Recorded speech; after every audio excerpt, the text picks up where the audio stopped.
वाजता सदर रुग्ण आमच्या दवाखान्यात हजर झाला होता। तो पेशंट क्रोनिक अल्कोहोलिक होता, त्याला सिरोसिस ऑफ लिव्हर होतं, त्याला हायपरटेन्शन होतं आणि त्याचे भरपूर ऑर्गन सगळे फेल्युअरमध्ये होते। आणि पेशंटला आमच्या ऑन ड्युटी डॉक्टरांनी सहज समजून सांगितलं होतं की पेशंटची कंडिशन चांगली नाही आहे, पेशंटची तब्येत जास्त आहे।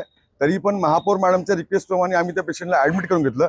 महापौर मॅडम बोलल्या की तुमच्या पर्यंत जेवढं होतं तेवढं तुम्ही करा, आम्ही सगळ्यांना तशीच सेवा देतो, आमच्यानं जेवढं होतं शक्य तेवढं आम्ही देतो। आणि पेशंटला ॲडमिट केलं होतं। नातेवाईकांना सगळं हाय रिस्क कन्सर्ट आम्ही समजून सांगितली होती आणि नातेवाईकांची सही स्वाक्षरी सुद्धा त्यावरती कागदावरती आहे की डॉक्टरांनी आम्हाला सगळी पेशंटची इत्थंभूत माहिती आम्हाला दिलेली आहे ते तब्येतीबद्दल आणि आम्हाला काही कुठल्या प्रकारे तक्रार नाही म्हणून।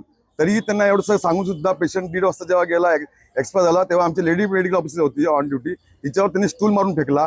ते मॅडम कसे काम करणार या गोष्टीवरती आणि सगळं त्यांना सांगून एवढं समजून सांगितलं तरी पण ते काहीच, त्यांना एकच पोलीस होता आणि आमचा एकच कर्मचारी तिकडे होता, सिक्युरिटी गार्ड होता, त्यामुळे बाकी आमचे किंटन मुलं पण होते, सगळ्यांना जीवाला धोका होता म्हणून आम्ही ते काम बंद केलं।